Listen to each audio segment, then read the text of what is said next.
Okay. All right. Be'ezrat Hashem.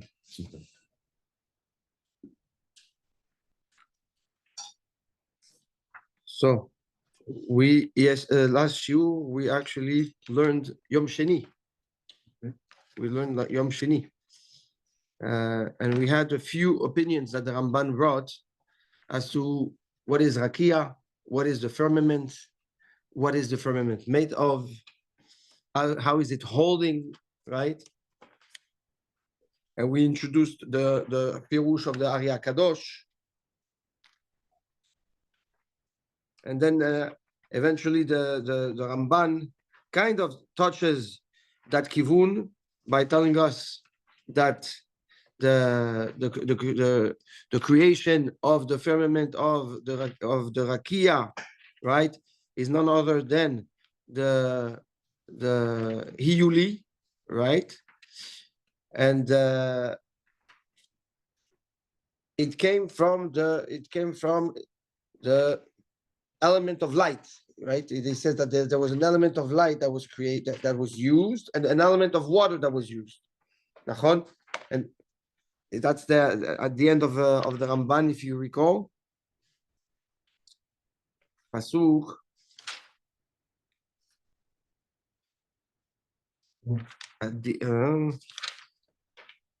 Yes, it said if we're on page 45. והנה בערו הכתובים כי הנבראים הראשונים הם מעין והשאר מוצאה מן החומר הראשון הנברא, right? That's the היולי. ואל יקשה עליך מאמר רבי אליעזר הגדול, right? And what רבי אליעזר הגדול said, that שמיים מאיך נבראו מאור לבושו של הקדוש ברוך הוא, from the light of הקדוש ברוך הוא. So וכן הוא בראשית רבה ועוד, so he explained, he wants to explain that what, כי בעבור שירצו, page 46, החכמים עוד להעלות החומר הראשון עד התכלית. So there's two ways of looking at the hiyuli, at the creation, or you see it from a perspective of man. So we have the yesh me'ayin, right? You have something from nothing, which we refer to the hiyuli for the shamayim and the hiyuli for the earth. Or you can see it from a perspective of God, and from his perspective of creation, meaning from spiritual out. And in that case, right, Shamayim would be created not from the hiyuli of the water, like he said, but from the or levusho shel HaKadosh Baruch Hu, from the light of HaKadosh Baruch Hu.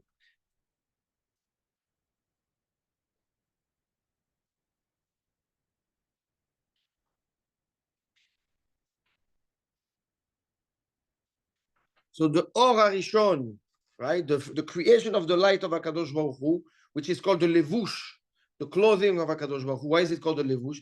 Because that's the light that's mitlabeshet, that goes and surrounds and forms the vessels of the sefirot. Like each sirah is like a vessel, it's like a pocket that receives the light of HaKadosh Baruch Hu, right? And Kenny. The light of HaKadosh Baruch Hu. So it's called Or Levusho, the light of the levush of the clothing of HaKadosh Baruch Hu, because it goes as a mitlabesh. If we talk about the Or HaLevush, if you want to talk about a little bit about the Or HaLevush, I think Bobby wants to understand a bit more about the Or HaLevush. So I'll throw in a 1 minute explanation, hoping that I'll do a good job in explaining what that is.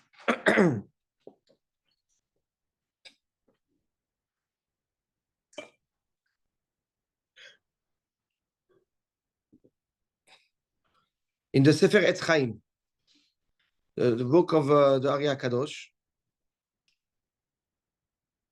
he explains the following: that we have Shin Ayin Orot. There's 370 Orot, okay,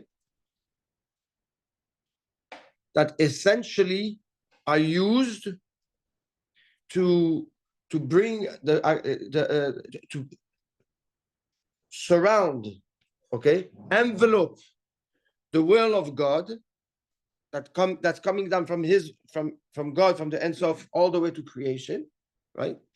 And this Shin Ayin Orot, this 370 Orot, we're not going to go into the why 370, but that's what it is, right? They are here to envelope the will of God and protect it from any attack or interference of negative forces. Okay?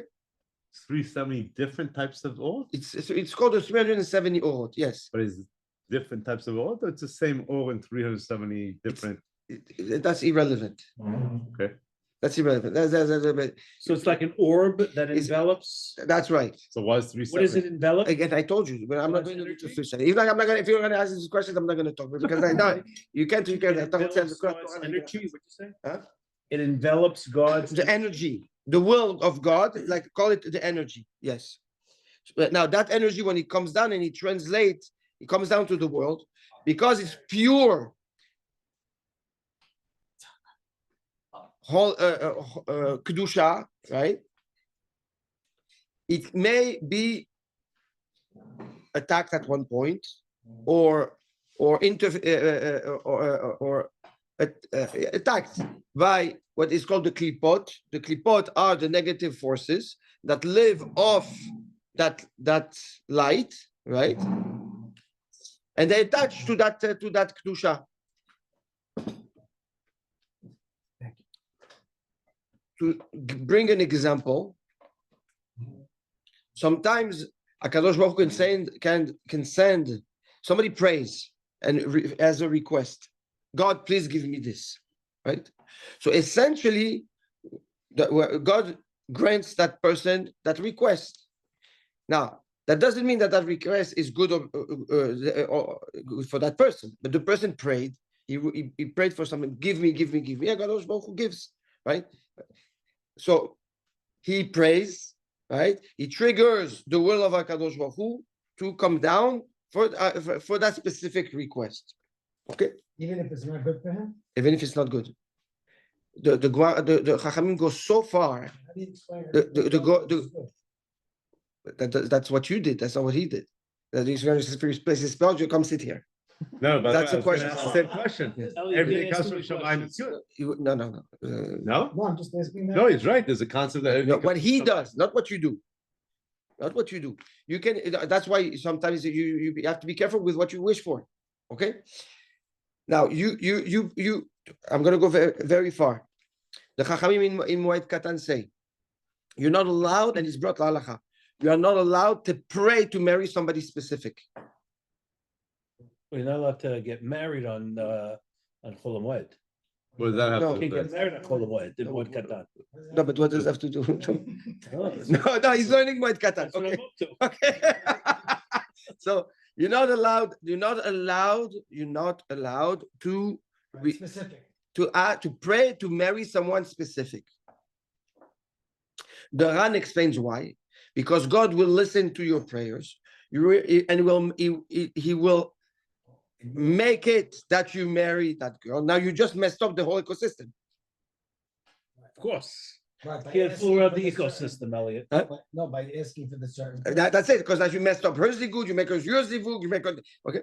So says the Ran, at the end, HaKadosh Baruch Hu will reset the equilibrium of his world, and two things will happen: or a divorce, or alenu a separation. Just so that now that person can go back. So says the Ran, be careful with what you wish for and what you ask for. Is that only in marriage? What do you mean? This whole reset No, of that- the ecosystem. No. It's not only in the if you ask for something that's actually not good, okay, for you, and it will mess up. If it's only not good for you, it's one thing.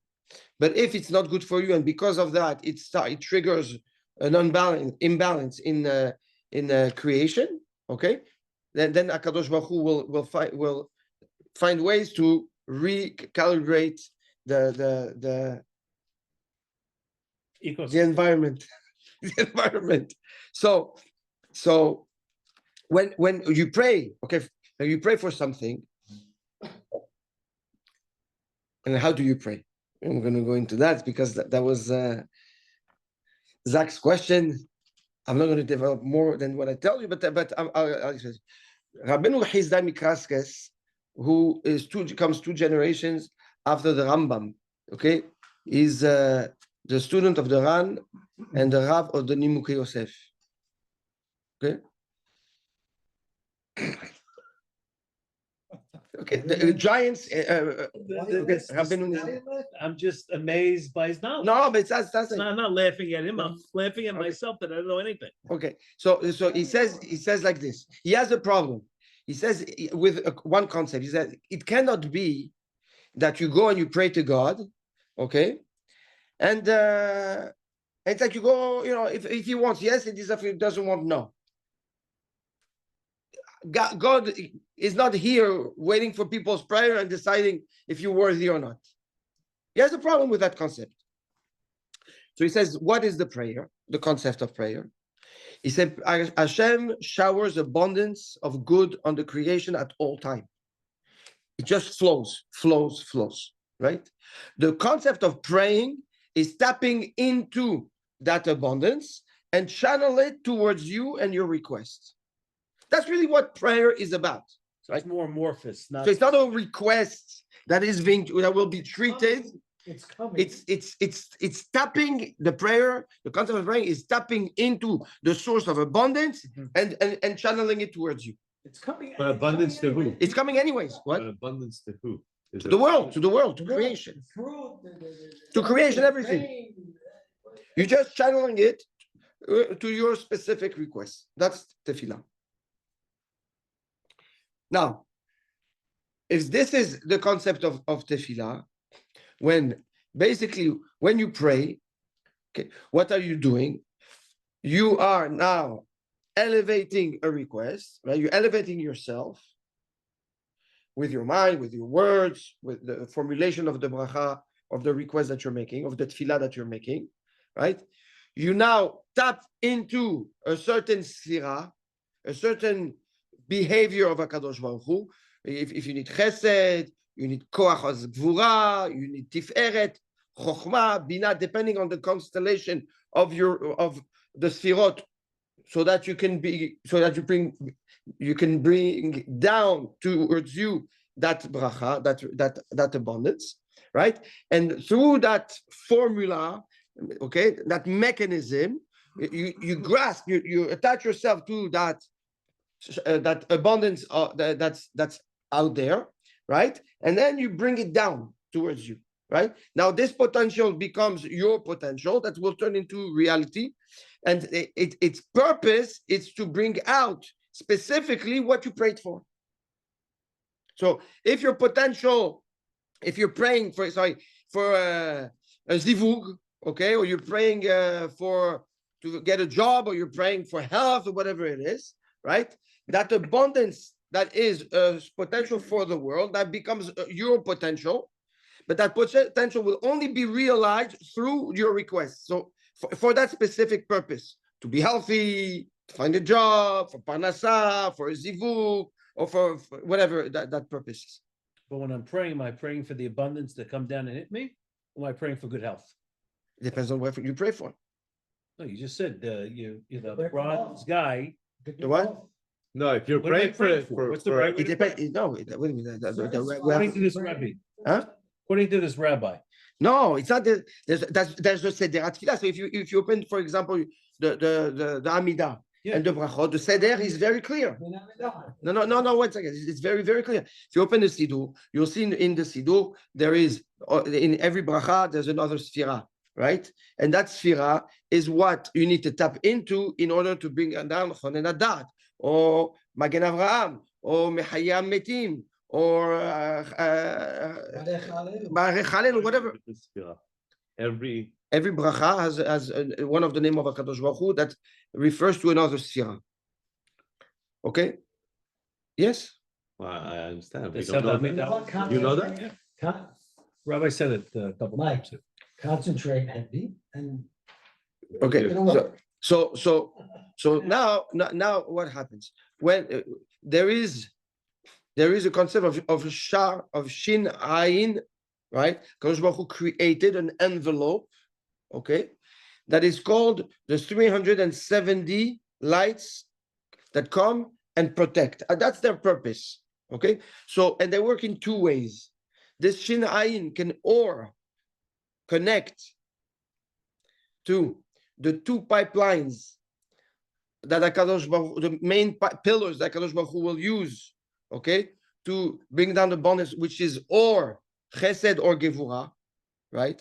And both of them are represented by the name of God, which is Yud Kevavke Beyudim, right? Which Yud Kevavke, that if you write it with Yud.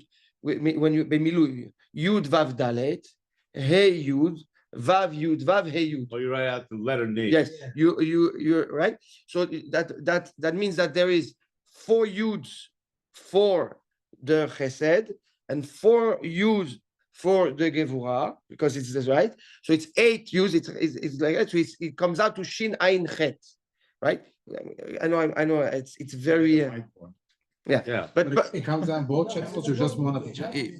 No. As it whatever comes down is Shin Ayin Chet. Like for example, I give you that. When we make the bracha, Amevarech et Amo Israel Bashalom, Bashalom Gematria 378. Okay. Bashalom. When does it come? Beshalom, right? Bashalom with the shalom. Okay. When it's protected by those 370 lights, okay, that are connected to the 8 Yudin, right? Okay. Now, when we elevate our tefillah, okay, and the only reason I'm talking about this is because of the Ora Levush that he's talking about. When we send a tefillah up, we're using the Shin Ayin, right? The 370 lights, but at this point we're going to use the Vav, which is the Tiferet, which is the central axe, okay, that we need to tap into, so that it goes from us, which is the Malchut, we're the last Sfirah, and goes all the way up to the Keter, without having to go through any side Sfirot, okay? So that will be the Shin Ayin Vav, right? So when it comes down, it's Shin Ayin Chet. When it goes up, it's Shin Ayin Vav, okay? Now, if you're not connected, so the Vav you lose. Or if you bring in the abundance from up and it's not for your best interest, so you lose the Chet. So now what is left? Shin Ayin. Shin Ayin is the Milah Ash. Okay? Ash is like rotten, like, you know, the moldy. Okay? Ash in Aish. Meaning at that point, those 370 lights that are supposed to protect the flow of abundance from up top to bottom, or bottom to top, once you're connected, are no longer plugged, not to the Vav and not to the Chet. So they are now under the attack, they're vulnerable to the attack of the Klipot. And this is what gives essentially the power to the dark forces, okay, to turn against someone or Khalila hurt a person. This is, for example, when somebody asks for something and Lo Alenu, it ended up hurting him. We find that many times. Many times. Like what? Like what? Somebody prays to buy a car, and Lo Alenu makes a car accident in it. Or prays to marry a specific lady. Ends up, he becomes a widow, she becomes a widow, or they get divorced, right? And many other situations. And all this, why? Because the purpose of the prayer was not, okay, Leshem Shamayim. It was not for the ultimate, for the greater good, but for something selfish, right? So when it's something selfish, essentially you are disconnected, or from the Vav if you pray, or from the Chet when you bring down the abundance, right? So now that flow of abundance is no longer protected the way it's supposed to, and there is what is called the Klipat Noga.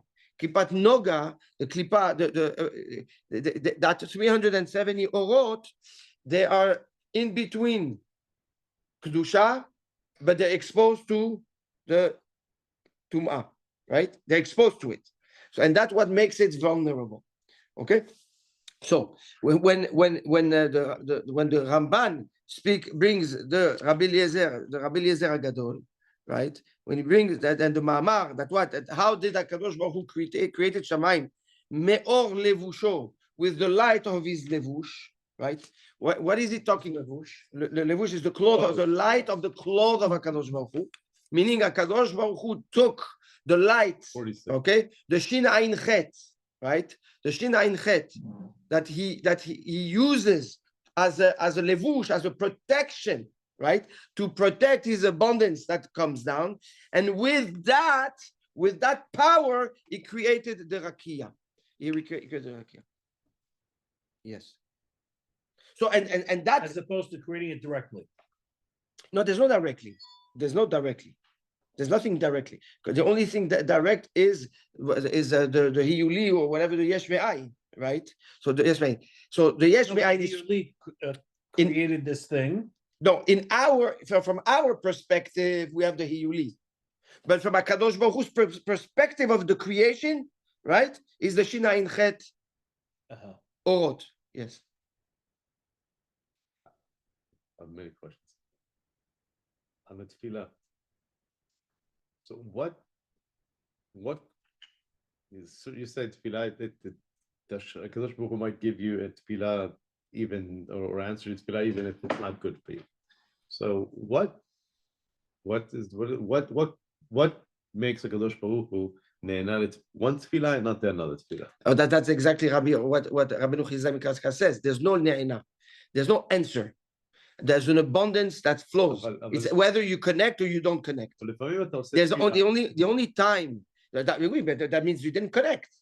That means that you Are didn't you connect. supposed to ask for things, specific things, or no? Oh, Because the Amidah is specific. it's actually No? not specific. Show me once where you're talking. One second. Show me once where you formulate a request that is singular. It's all plural. It's all plural. There's no single. There's nothing specific. The team is plural. No. There's nothing. There's no specific request. Now, what do we say? We do find moments where we're going to ask something, but we say that it should always be that for the right one.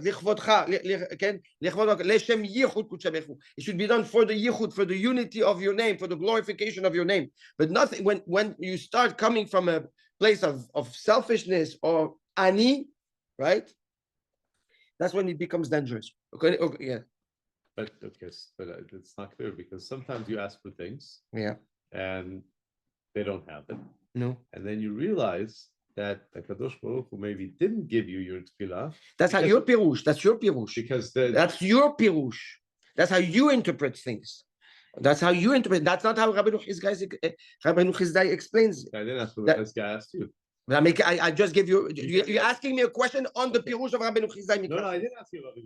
That's what you did. You said you have problems. No, I have a general question. My question is, you see clearly that sometimes you ask for certain things from HaKadosh Baruch Hu, and you see that he doesn't give you them. And you clearly that he didn't give them to you to protect you. There's no question. I don't care what Rabbi, I'm telling you, I saw that. You know that. So how is that? So my question is, so how does HaKadosh Baruch Hu, not Rabbi Chizia, decides on what? That's a different. That's different. How does he decide? How that's a completely different. That's not the. That's not the purpose. That's not the purpose of this. The only reason why I brought. I'm gonna hit you 8:15 tomorrow morning. That's fine. You can. But that's the complete different. A complete different show. But the only reason why I brought that is to explain what is the Ora Levush, right? And it's with that. That's it. Is it in Shema Kolenu? There's a paragraph. We add the Rav Chida. Yeah. Yes. That's a place where you can add your requests personally, because in Shema Kolenu, the tefillah of Shema Kolenu is parallel to Ana Bekoach. Okay, you break it down to Ana Bekoach, and then there is a kavanah there, where you can actually put in your request that is specific, and you can be very specific. But again, it's not part of the structure of the tefillah. Right. Yeah. In Barech Aleinu also no. Barech Aleinu no. There's in Refaenu.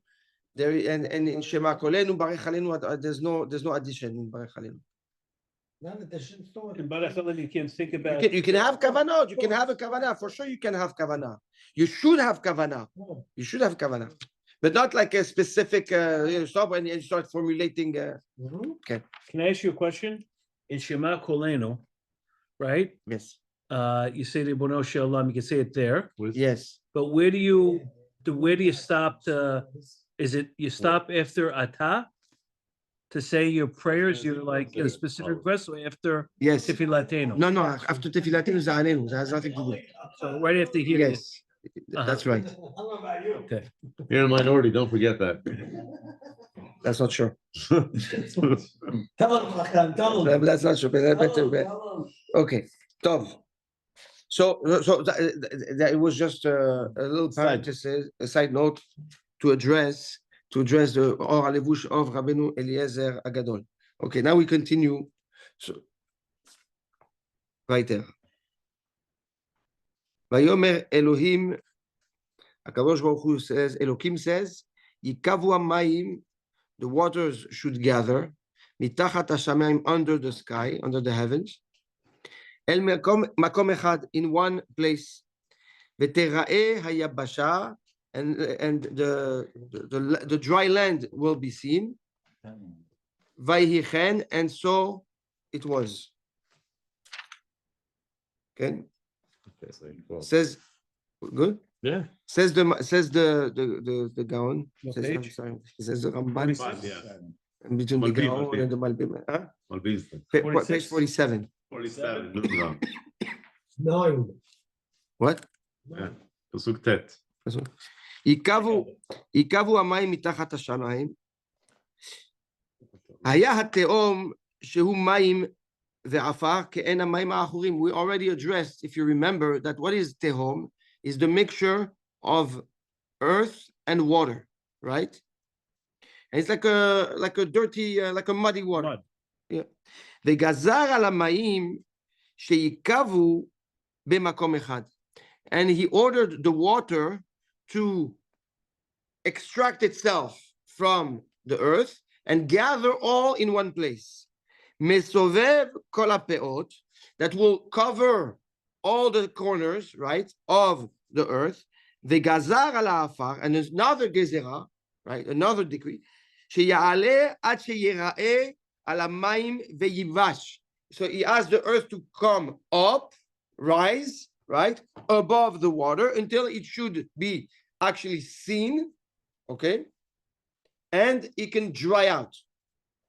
So what in Yikavu hamayim mitachat hashamayim, right? So according to this, it was before that there was mud, basically. Yes, Technically. tehom, v'chosher al pnei tehom, right? Tehom is the mix of water and mud and earth. If you remember, we were talking about it. Remember? Tehom, yes, tehom. You don't remember? You just said tehom is the depth. I told, if you remember, I told you, no, the Ramban says it's a mix of water and earth, and we're going to see it later how he addresses it. I pay attention to every question you ask. Interesting. Huh? So comes the Gaon. He says like this. So the Ramban, sorry, Mechila, and says the following. What does it mean, Yikavu, that the water should gather, okay, from beneath the heaven in one place? Two things.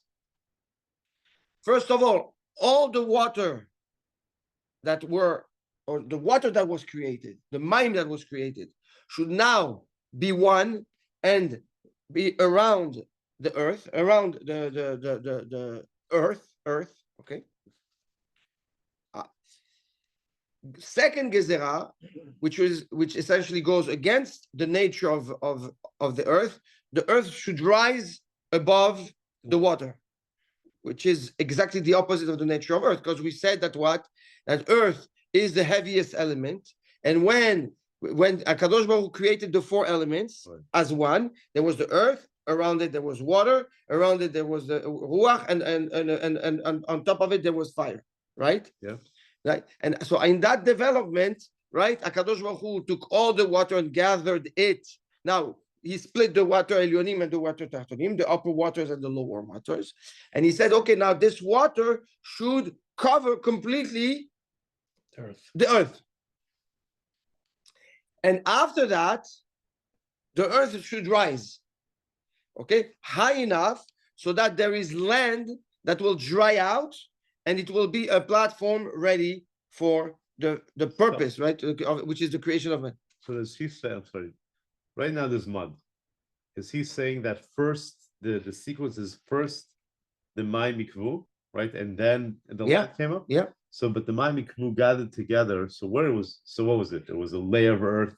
Then No, there was the mud. He's talking about the Tehom. He's talking to the Tehom. But the whole thing is Tehom, right? Right now, the whole Eretz is Tehom. There's nothing but Tehom. The whole globe is covered in mud.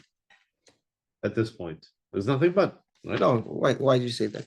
Let's go back. Separates. Let's go back again to the first pasuk. To the first pasuk. Bereshit bara Elokim et hashamayim ve'et haaretz. Yeah. Okay, haaretz are the four elements. Yeah. Ve'haaretz hayta tohu vavohu. Right. It's the structure, the hiyuli, and the structure of the right. Ve'choshech al penei tehom. Ve'ruach Elohim merachet al penei hamayim. Okay, so the tehom is the mixture of the earth and the water. Then you have mayim, right? That Hashem will split, okay? And then you have eretz, which is the four elements. So now Kadosh Baruch Hu addresses the tehom itself. Sorry, physically, just explain. I'm getting a whiteboard for next week here. No, physically explain just globe. Well, who says there's a globe at this point? A plata, doesn't matter. What's there? What's physically as we know it? The first thing, what's the first layer? Is it Tehom? The first layer is Eretz. Eretz. And what's above the Eretz? Tehom. Tehom. Oh, there's a mixture between Tehom and water, yes, which is a mix of earth and water. And then you have water. So Eretz, Mayim. So Eretz, Tehom, Mayim. Tehom being a mix of the two. Okay, so that's logical also because you got land, you got the mix of anything. Then at this point, it's not land. It's not land. Eretz is earth. It's not. It's the element of earth. It's not land. There's no land at this point. What is the element of earth? Earth, whatever that is. Earth. It doesn't have to be land. I don't know. There's no explanation. Could be rock. Okay. Could be earth, mud, and water. Yes. Okay. So now he's referring to. Now he's talking to the Tehom. So he's talking to the Tehom, but above the Tehom there's water. Correct. So he's telling all the water that's mixed with the earth and the Tehom to extract itself and now become all one water, and that water comes and surrounds or is on top of anything that has to do with earth. So now you have a separation between earth and water. Okay. Now, does that water water mitached the water that's already above? Yes. It become one. Ikavu. All the water should gather. Yes. So the water from the mud gets out and it gets combined with the water that's with all the with the water. Okay. Then after that, what? Huh? Okay, it's clear. It's clear. Yeah. What? Yeah. What's not clear? That's good. Okay. No, Michael's causing trouble. וגזר על העפר שיעלה עד שיראה על המים. Now we have the water, and under we have the earth. Now he tells the earth, the afar, right? You're going to rise above the water until right land will be seen and it will dry out. ותהיה יבשה שטוחה ראויה ליישוב, so that there is now a plateau of land, okay, that will dry and be proper and ready for humans to inhabit. וכן כתוב לרוקע הארץ על המים, the one that lifted the earth above the waters. So we see that earth, okay, was submerged by the waters, and that's the natural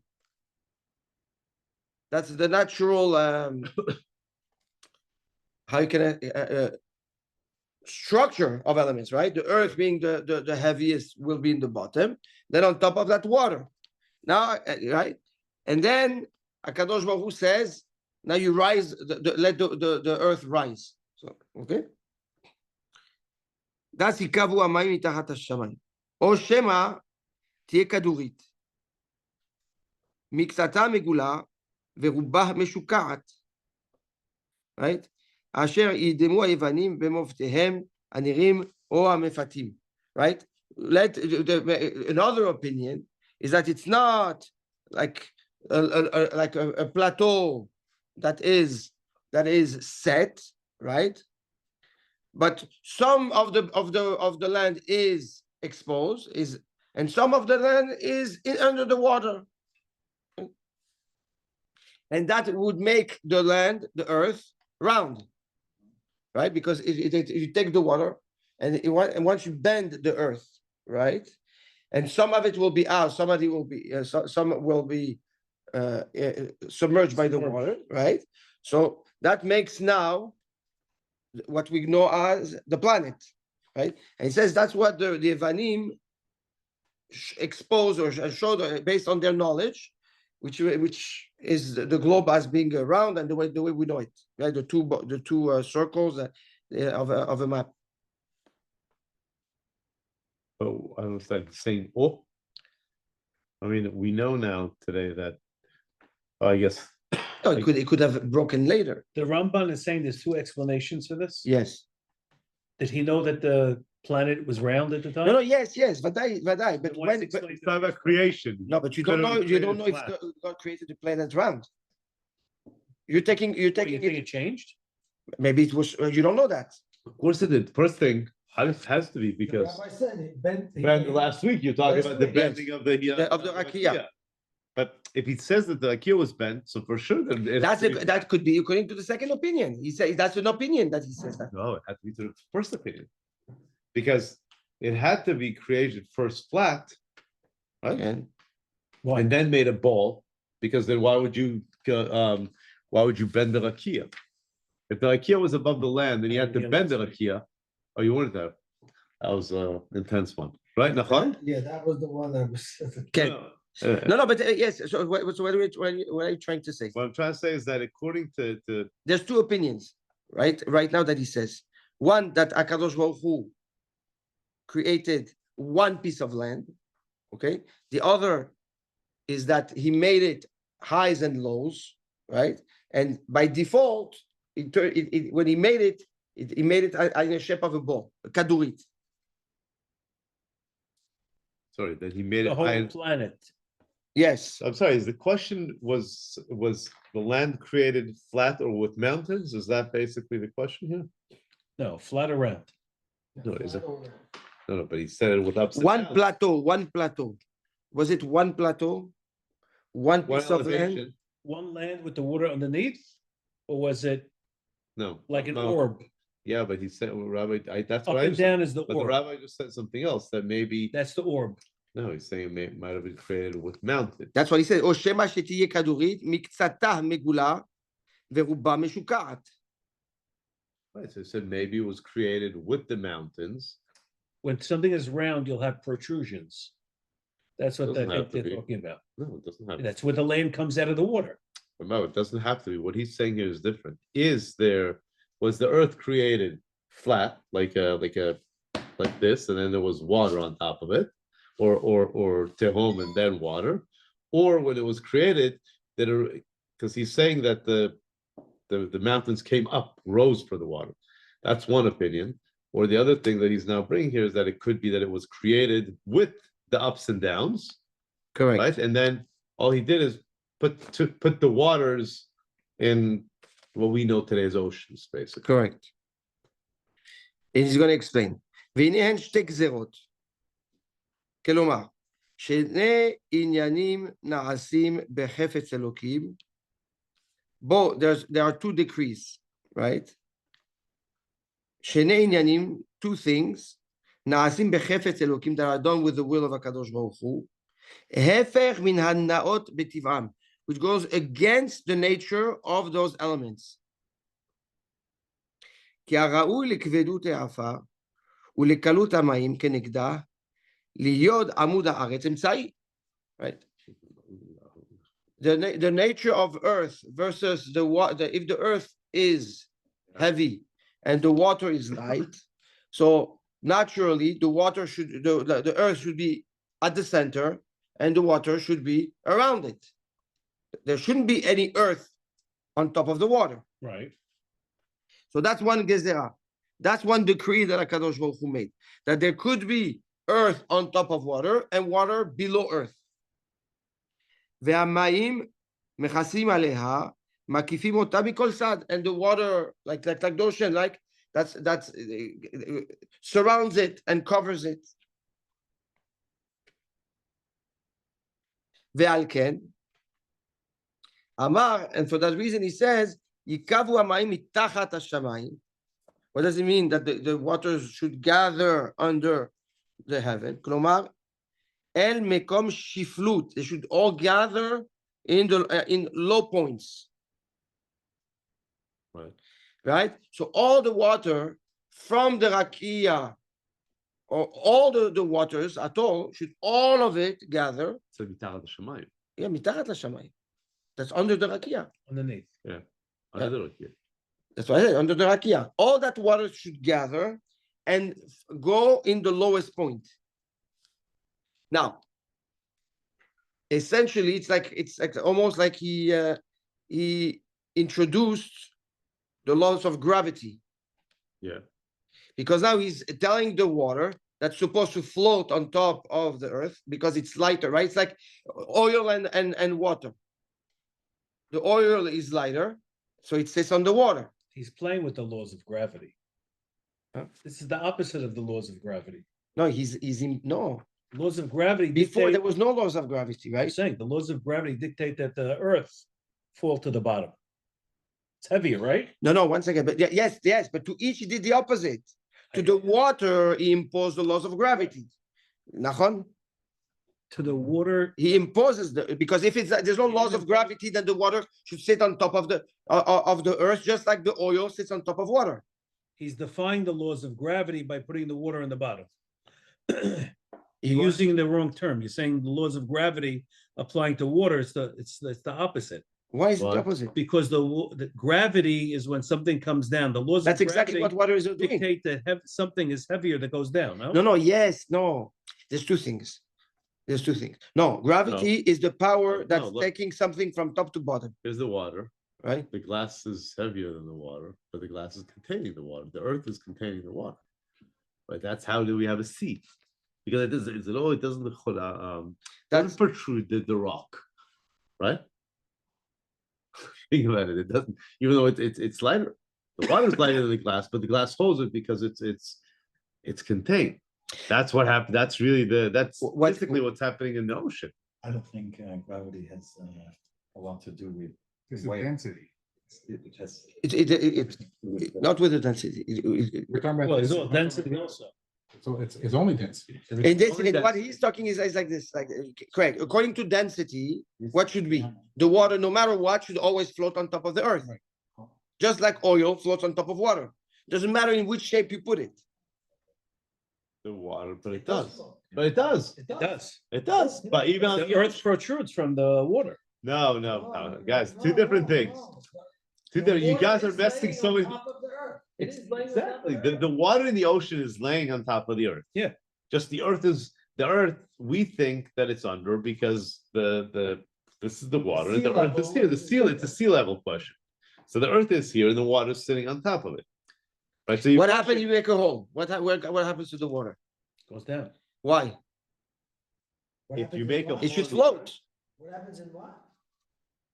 If you make a hole in the earth, But the earth is again. You don't. 1 second. That's a different story. Take away the gravity for a second. If you have light and heavy, okay, take as a mashal water and oil, okay. Yeah. Can ever the oil go inside the water? No, but they're both pulling down. No, forget about the laws of gravity right now. If you only like what is light was heavy, but it doesn't matter. Huh? With that gravity, it doesn't. Yeah, it's irrelevant. But okay, let's assume we take gravity out. Obviously, if not, they float in the air. Correct. oil and water, okay? one is on top of the other because one is light and one is heavy. So if the nature of water is that it's lighter than the earth, then the water by default should always float on top of the water, of the earth. But yet, the water will always find its lowest point. Why? No, that's exactly. So once again, that's exactly the point. 1 second, that's exactly the point. That's exactly the point. That Hakadosh Baruch Hu was gozer at this moment, okay, to break the laws of the nature of the water and tell the water from now on you go down. You have a leak. No, I'll tell you. It's going. I'll tell you what you guys are missing now. You're missing one thing. The lack of land is ruach, is air. The lack of land is air. Meaning, if you asked a good question about if you make a hole, if there's nothingness, right? Why does it leak? Because there's nothing there. What's there? Air. The water is heavier than the air. That's why it goes down. But if there was, you're missing what he's saying here. No, again, I mean, you're that's the only thing I know. My parents were, scientists. Again, he started by saying that שני עניינים נעשים בחפץ אלוקים, הפך מן הנאות בטבעם.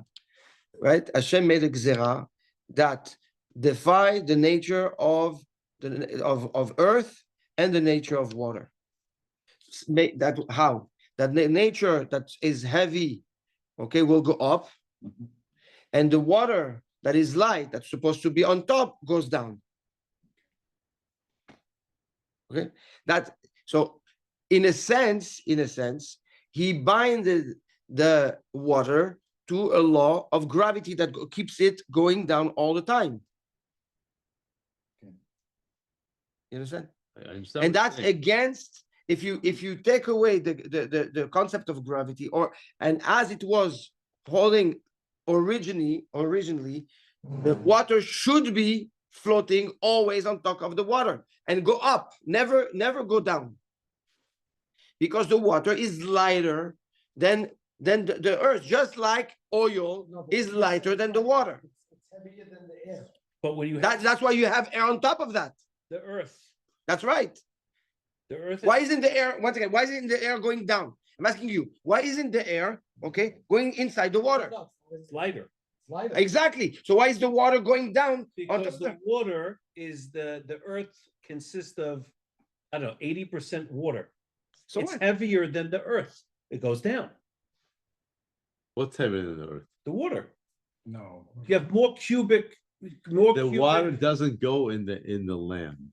The water goes down in air, because if there's land, then the water. What? Earth. No. I like the Ramban's second explanation. Sorry. Rabbi, I have a different. You have a core. Yeah. You have a core, and then you have water surrounding it. That's the earth. Okay, well, we have to continue with the Ramban. And you understand the differences that he makes between the two opinions. I want to listen to the doctors because they know more science than I do. I have a different question. Yes. So I don't know. But the tefillah? I'm moving. No, so it says Kelomar el Makum Shiflut, right? Okay, so it's almost like he's downgrading the water, right? He's bringing it lower. Correct. So we see later that Hashem takes the moon and he makes it smaller, and then in a way he's got it. Not that he regrets. Hashem doesn't regret, but He does. okay. We bring a korban for Hakadosh Right. Baruch Hu. So does it do the same with the water? He changed. No, because he didn't downgrade the value. He gathered it, okay, to play a specific role that it was supposed to play. Essentially, the Maim Elyonim are still Elyonim. The Tachtonim stay Tachton. It's just that he's gathering them with that. But that's the Hidush here. He says now you will go in the lowest point. Not to downgrade them As a punishment. not as a punishment. Okay.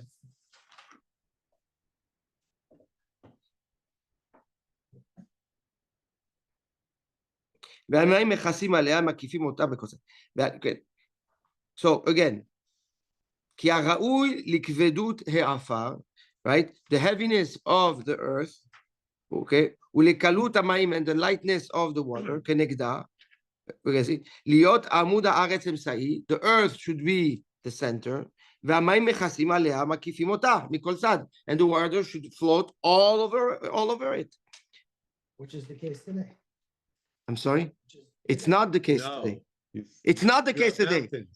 It's not the case today. ועל כן אמר יקבעו המים מתחת השמיים. So what does it mean? They should gather under the heaven. כלומר, אל מקום שפלות. Right? It should go all the way down. ואמר ותראה היבשה, and the earth should be seen at this point, right? Okay. וקרא להם שמות בהיותם לובשים הצורות האלו, and he gave them names because now it shaped, right? כי מתחילה היה שמם תהום. Until now, it was a mix of water and earth. It was like mud. And now that he separated them, right? And he told the water, you're going to be going in the lowest point and allow the earth to be seen and dry out. Now he gave them name. Vayikra Elohim le'yabasha eretz. He gave the name of the yabasha, of the dry land. He called it eretz. Yomar ki shema haraui la yabasha. Its real name should be yabasha, right? Ki beipared hamayim min ha'afar, because by taking away the water from the earth, he yavsha. It dried out, so it should be called the dry land, the dry. אבל יקרא אותה ארץ, but he chose the word ארץ, כשם כלל היסודות הנברא בראשון, as the name that he gave originally to all 4 elements. Yeah. He called it ארץ. והטעם, and why did he do so? He did it so, כי בעבור נבראו שתהיה יישוב לאדם. All its creation was for what purpose? For man to exist. שאין בתחתונים מכיר בוראו זולתו. There's no creation, right, that interact and knows their creator like men. So essentially, right, everything that is created for men to serve God, right? And where can men serve God? On earth. So he gave it the lashon eretz. He gave it the lashon eretz. ולמקווה, I have a different explanation. ולמקווה המים קרא ימים, right? And to the מקווה המים, to the vessel of water, he called it ימים. וקרא למקווה המים ימים. Why did he call the seas ימים? כאילו הוא ים מים. Yam, which is, yam refers to the, what you call the tachtit, the vessel of the earth. Mayim, that has in it water. Because the bottom of the mikveh, of the nikra yam, is called yam. Like he says, kamayim layam mechasim. Kamayim layam mechasim. Like water, layam mechasim, in the yam, it covers. Veta yam horid me'al habakar. This is referring to Shlomo HaMelech. Shlomo HaMelech created a water tank so that Yerushalayim should always have water in a structure of an ox. That's the form, the shape that he made, right? So he says, Ve'et hayam horid me'al habakar, right? The yam, the karka, the tachtit of the vessel that will receive the water. Okay? Horid, he put down me'al habakar, okay? On top of the structure of that he called bakar. So once again, and because it is a big vessel to receive water, that's how he called it. So today, when you say yam soup, yam is not ocean; it's actually the bottom of the ocean. Correct. Okay. Yam is the vessel that support. What we think is yam soup is the ocean of soup. It's not exactly. It's not. It's exactly the opposite. It's not the body of water. It is the vessel that holds the water. That's right. Got that one? So Rabbi, See that? Yam is different than the yamim. Yes. Yeah, so that's what you call it. Yam Mayim, right? So it's a combination of the two, Right. like Sham Mayim, Yamim. Yam, But is Yamim plural, singular? Plural. So what's the single? what do you mean? How do you say a There's single? no, because Mayim is plural. There's no one. Okay, but Yamim Yeah. is oceans, Yamim is waters waters. that are sitting in Yam, in the Yam. The yams. Exactly. So if I want to say Yam Suf is- Yemei Mayim. It would Yam be Suf is really Yamim. No, it's Yam of the Suf, in the area of Suf. But a Yam of Suf is you're referring to the Adama under the water. It's the vessel. the vessel. Yes, it's the vessel of the water in the area of Suf. Yam Kadosh. Yam Suf. No, it's what are you looking at me? That's a total. The water, not like. No, but in what that's I guess the question. So go to Zach's question. So in modern Hebrew, Yam is ocean. So the question Afterwards, that's what you refer to. So today That's how we we refer refer to the Yam, But not in the Torah. Yam Melach. Yam Atechon, Yam Shachor. The question is why do you who said the Yam Tichon really means as No, water and the ocean versus just the base of the water. It is the base. At the end, it's the same water. It's water. So how do you define its location by the vessel that it's that's holding Makes that a lot of water sense and to me. its location? Yes. Why so complicated? But what? Because when you Makes- say Yam, in our Okay, world, but he's explaining we to you what the believe Rambam that said. it's the vessel with the water. He's telling you that Yam is the vessel without the No, water. because yes, no. Has to be water there, Vadai, it's the vessel that holds the water. right? Doesn't matter. Say, but You can't have a yam without water, right? Correct. The No. vessel for the water is No. called Yam. ocean. If I told you Yam is only the Okay, vessel בסדר, but that's the Milan. That's what the Mishnah. That's what. Why do we learn it? Different question. Yes. Maybe because he was not as strong. So he named it Eretz because of a habitation for man, for a place for man. So why not Adama, which would have the name man in it? Why? Because it was first called Eretz. What's the first title that it gives to all these elements? It's Hashem vet haaretz, right? That's the global title for all the physical creation that will be created to service man. I have totally different perspective on this. Said that 3 times. I'm sure it's No, בכבוד. Let's hear it. You No, said it no. 3 times. That's a question. The Akdama. How come, and this would be a Malbim sentence, Bereshit, Pasuk Aleph and Bet. Bereshit bara Elohim את השמיים והארץ, והארץ הייתה תוהו ובוהו, וכל שלום תהום, ורוח ונמר חייבת על המים. Hakdama. And then he starts talking about the Bria. And then he details same thing like Adam v'Chava, same thing like we just learned about. Then it ties in. Then this Aletz is the same Aletz that he did later. It is the same. And this- No. Do you know what I'm Eretz talking is about? Shema Kolel. It's Shema Kolel. It's Shema You Kolel. know what I'm talking about? I understand what you're we saying. just learned that he had the The Vayhi, Vaydaber. not Vayiv, Yes, in the Vayhi that HaKadosh Baruch Hu spoke to Moshe, and then it was an introduction of everything that had happened. You know, I'm talking about something different. It's like an Adam Chava, so that he created man earth, and then after that he goes. You can say that also. You can say that also. Because we're having two sentences that look like they're not in the structure, right? And then it's then he starts. But that's not what the Ramban said. Okay, but that's not what the Ramban said. I understand. I'm just Okay, saying. yeah, but you have some explanations like that. I think the Ibn Ezra wants to say, I think, this that it's an introductory sentence that then goes after and develops what happened. Right, and because So dives back into details. Okay.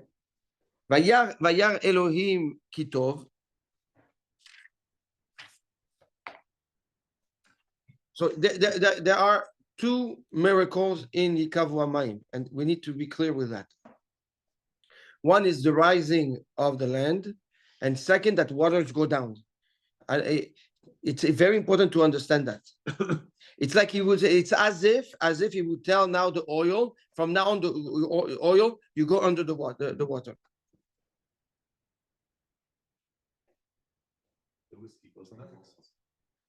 אתה רוצה לצחוק ממני עכשיו? לא, חלילה. טוב.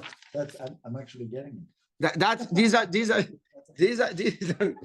the two miracles, and we understand why he called It's a little hard to understand What? that. The thing that one of the things that's hard to understand about that is that based on how we understand gravity to work, the fact that the surface of the earth is not perfect sphere, but it has mountains and land that's above and below, automatically the water is going to go down.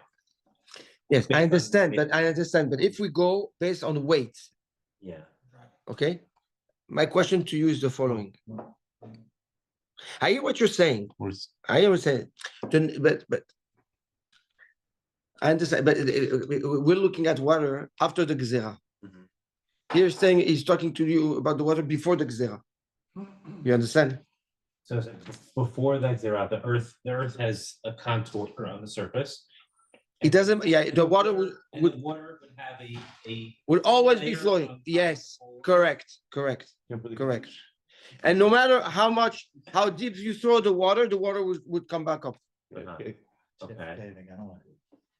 Okay. Just like if you push the oil inside the water, the oil comes back up, right? The same thing with the water. You push the water down, the water would come up all the time. Until HaKadosh Baruch Hu was gozer, no. From now on, the water will go down in the lowest points. Okay. Vayar Elohim Kitov. Hashem saw that it was good. Hu kiyum bechefso. That is the completion, the validation, the crystallization of his will, right? Of his desire. V'ha'inyan ki ka'asher ilbisham hatzura hazo. After he gave them those parameters and priorities, chafetz bahem. He liked it. He desired it. V'haya kiyum kemo shepirashti. And it was mitkayem. It stayed, right? Like it existed, like I explained in the past, like that the chefetz and the kiyum of the chefetz. That's what Chachamim told us. Lama mipnei ma lo ne'emar kitov b'sheni? How come we don't have Vayar Hashem kitov on the second day? Finish. Melacha didn't finish, no? לפי שלא נגמרה מלאכת המים, because the work of the water was not completed. It's part of the... לפיכך כתוב kitov בשלישי שני פעמים. That's why we have twice פעמיים kitov on the third day.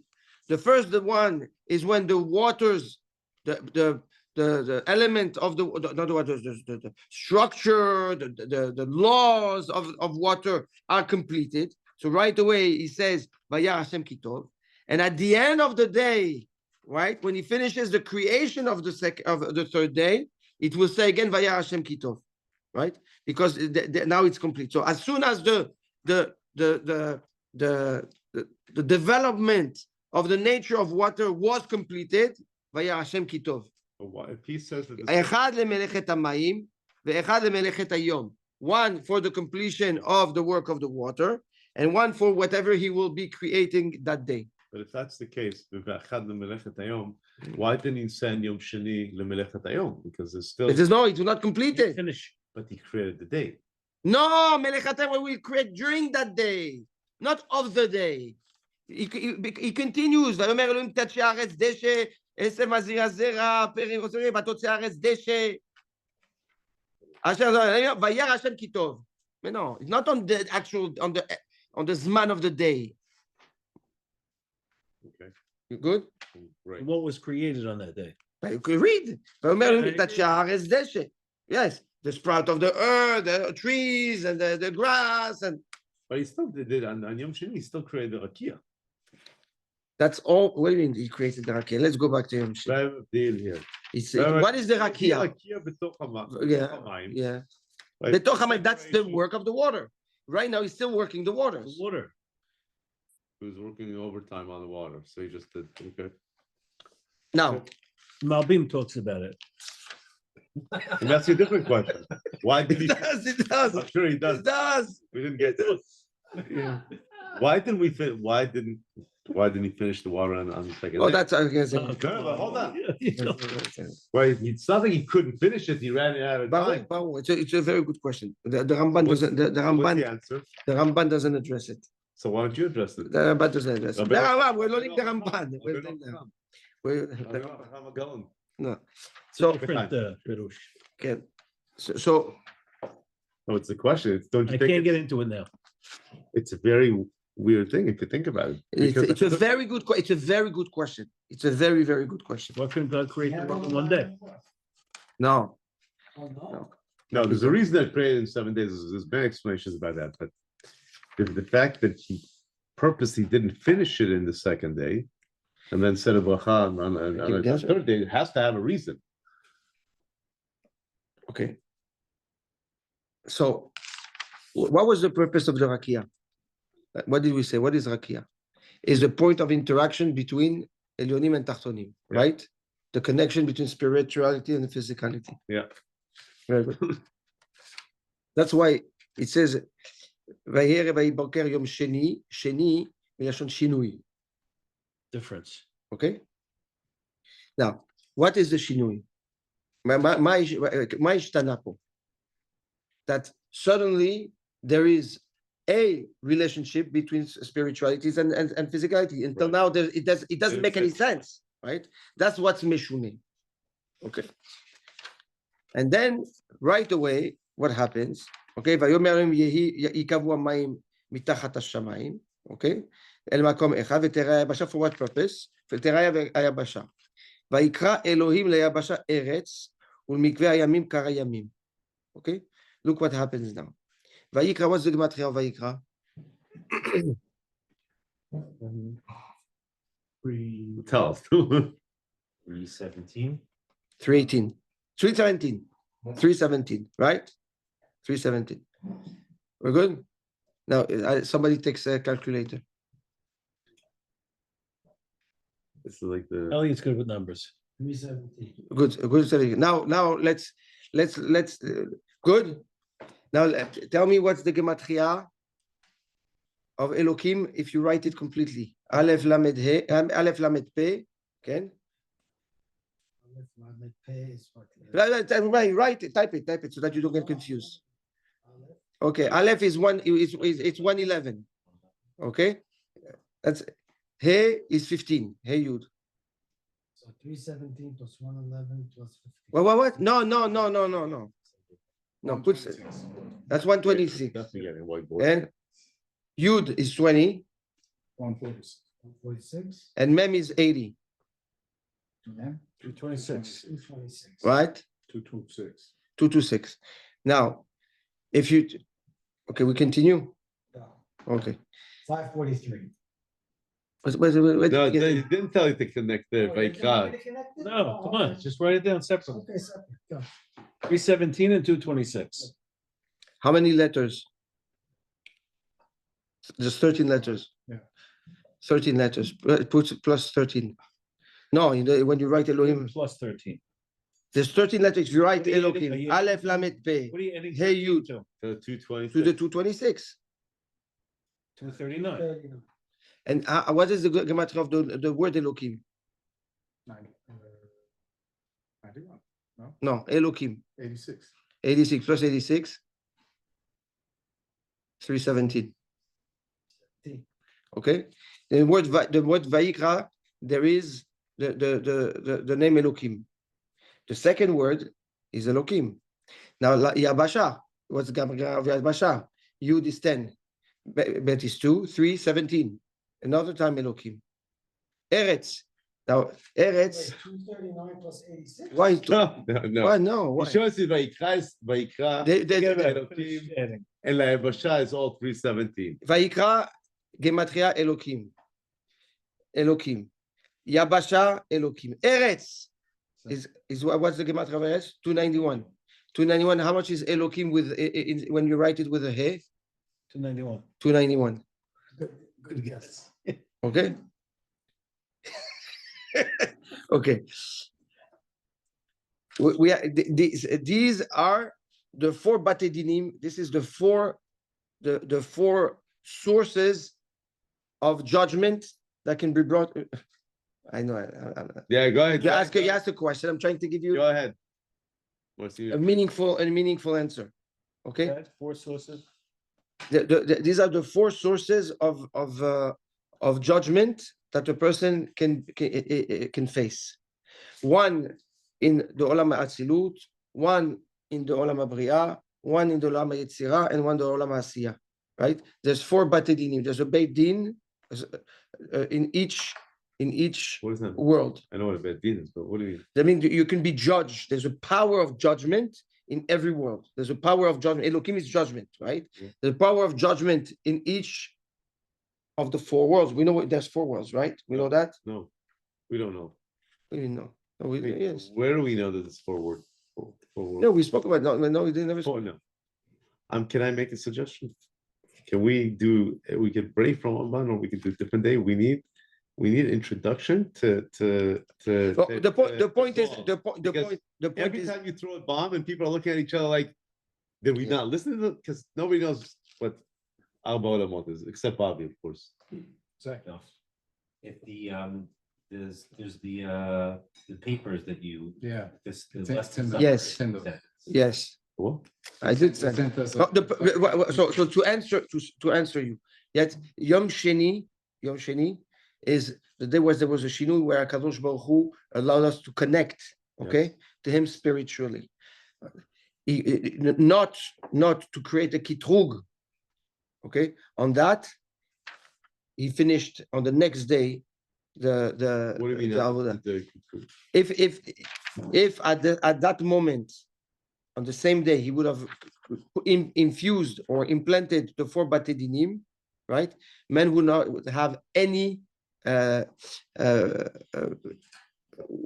lenience in his avodah, because the moment there's a world of creation of interaction with spirituality, and the Beit Din is in place on the same day, so they're connected, right? So there's no room for error. So he created the connection on one day, and the Beit Din in another day, so that they are separated, and the Tshuva was created. Okay, and the Al Ba'olamot? That again, depending on the Al Ba'olamot? What do you mean? What are they? Explain the Al Ba'olamot. Which one goes with which Olam? Can you repeat that? The reason that this was the reason why it wasn't created on one day? Yes, if they would create the teshuvah on the 3rd day. No, so that there is room for teshuvah. Separate out the din. The din from the connect. If they would be created on the same day at the same moment, so there's no room for error, right? So he separated the two so that there could be judgment, okay, but there's also the creation. That gives the room to the teshuvah. It's one of the 7 things that were created, and in the beginning of creation, which one of them is teshuvah. Wow, that's heavy. Okay. Now and how do we know that this is teshuvah? And what do you do in the mikveh? You purify yourself, right? Right. And does anyone know what is the name of HaKadosh Baruch Hu in the Sirat HaKeter? And what? In the Keter, in the Sphira of Keter, the crown. What's the name referring to the crown? Ekie, right? Ekie asher ekie. Ekie. Now, how do you write Ekie also in Milui? Aleph is 111. He with a he in right is 10. Yud 20. That's how much? No, 111 plus 10 plus 20. 140. Come on. 141. And another 10 he. 151. How much is the gematria of mikveh? 151. 151. I gotta wash my hands. Very holy. Right? The pasuk comes and tells us that those 4 Bate Dinim, right, at the end are all subject to the mikveh, to the keter. Once you're connected to the keter, right, you're able, which is the teshuvah, right, you're able to overrule Vayikra Elohim layabasha eretz. And this is these are the kavanot for whomever goes actually to the mikveh, right? When you go to the mikveh, that's the kavanot, men, right? That's the kavanot you should have. Like, when you dip. That's the kavanah? Yes, and you think about those, the Shemot of HaKadosh Baruch Hu, that you annul, you weaken the influence of judgment of Elohim in all those four worlds. So with the bracha, by the zechut of the mikveh. So which one goes with which world? Which? Okay. Vaikra זה עשייה, אלוקים יצירה, which אלוקים is the power of יצירה, נכון? יבשה, כן, זה הבריאה, and ארץ זה האצילות. You can see it also the other way around. As no, it depends on where ארץ is עולם הזה, כן, יבשה, ויקרא ומלמעלה למטה. That's to answer your question, why he didn't finish the day, the creation of the water. They were sometimes, it's we don't ask those questions. Oh. Why not? No, say that because sometimes the question is more powerful than the answer. That's right. That's right. Okay, Be'ezrat Hashem, we will. I think we will finish here. So, and next year we'll start the creation of the vegetation, which is in itself also a whole shiur. Ron, I hope you didn't get too confused this time. We miss you. Hopefully next week you're with us.